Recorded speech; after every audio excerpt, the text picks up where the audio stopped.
this here represents the surface of life. Surface. And we see surfaces, you know, surfaces. And about 300 years ago, scientists, they started wondering, what was this wood, and what was this metal, and what was it really? So they start looking into matter. So this side is matter, and this side is mind. Mind and matter. And the scientists, well, they discovered molecules. Deeper they went, and they discovered these atoms. And like I say, they thought that was the smallest particle for a long time. All these things we learn about in school. They went deeper, and they find inside the atoms these little electrons and neutrons and protons. And they went deeper and deeper and deeper, smaller and smaller particles, smaller and smaller particles.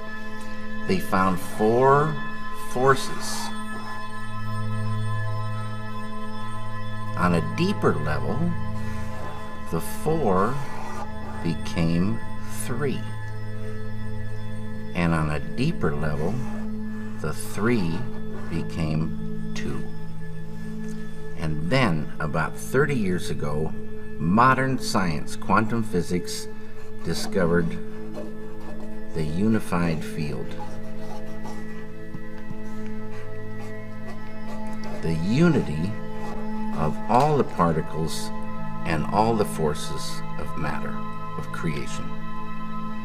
Not only did they discover the unified field, but they found that everything that is a thing emerges from this field of no thing. Unmanifest it is. Unmanifest. It is no hyphen thing, but all things come from it.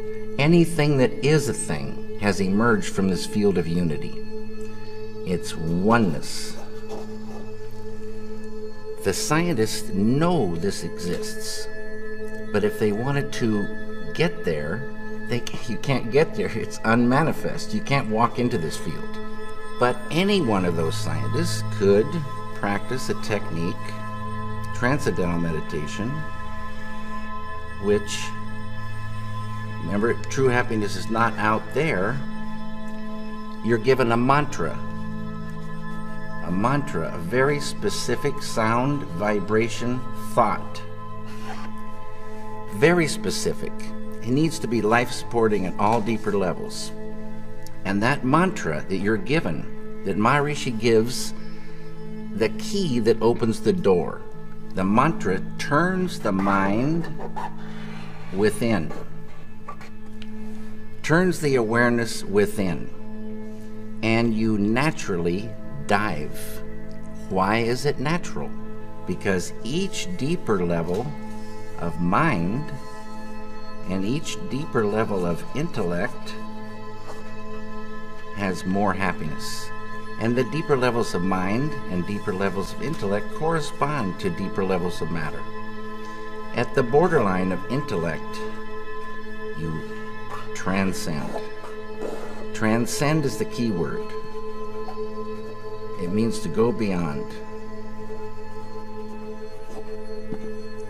You're going beyond field of relativity, duality, experiencing oneness.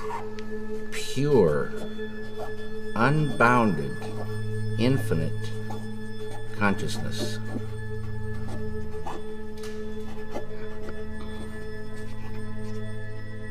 This consciousness has qualities: infinite creativity,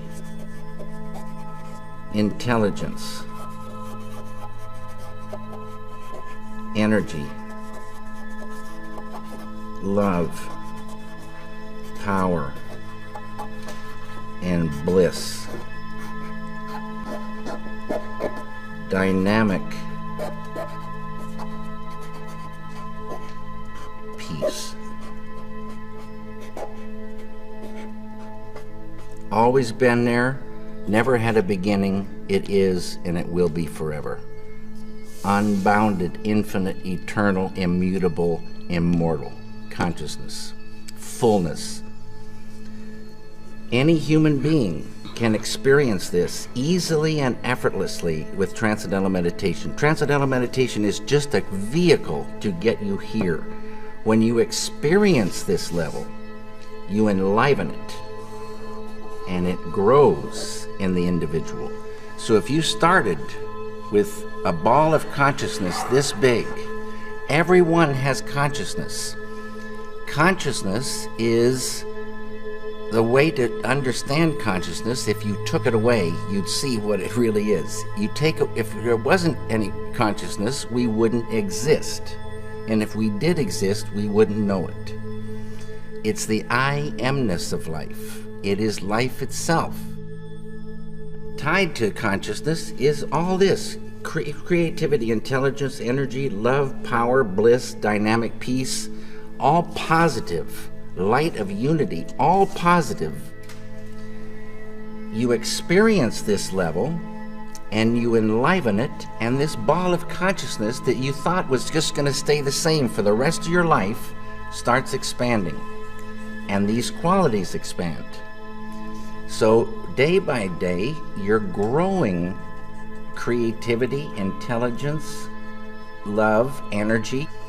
And this ball of consciousness is now expanding, and you're owning unconscious or subconscious more and more and more.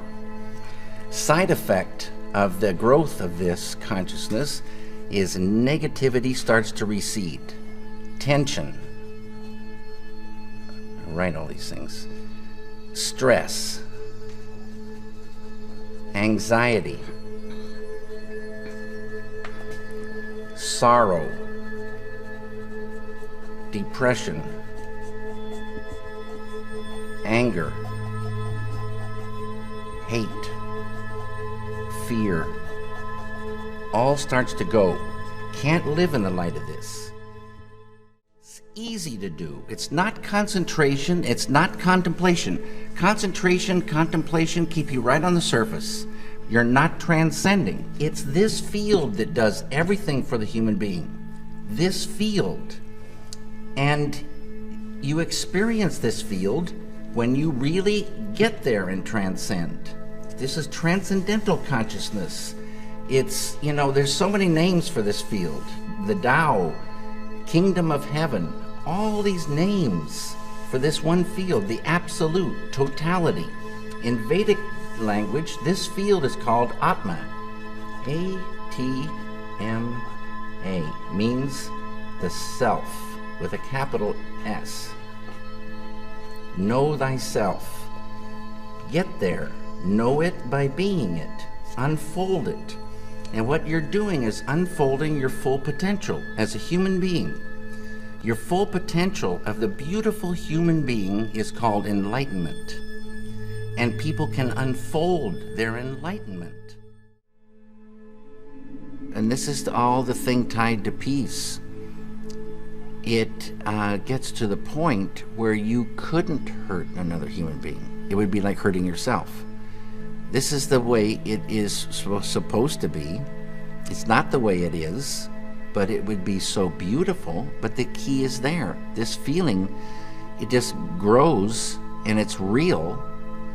It's much more real feeling than our world, which is pretty much an absurd joke when, somebody is blowing children's heads off in the name of peace. It's a sadness. It's the old way. And now there is a new way to real peace. And nothing to do with killing. And so it's reached a point where you just wouldn't ever think to hurt another human being.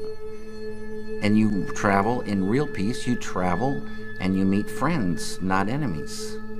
The light of unity destroys the enmity in an enemy, destroys negativity. There's no more enemy.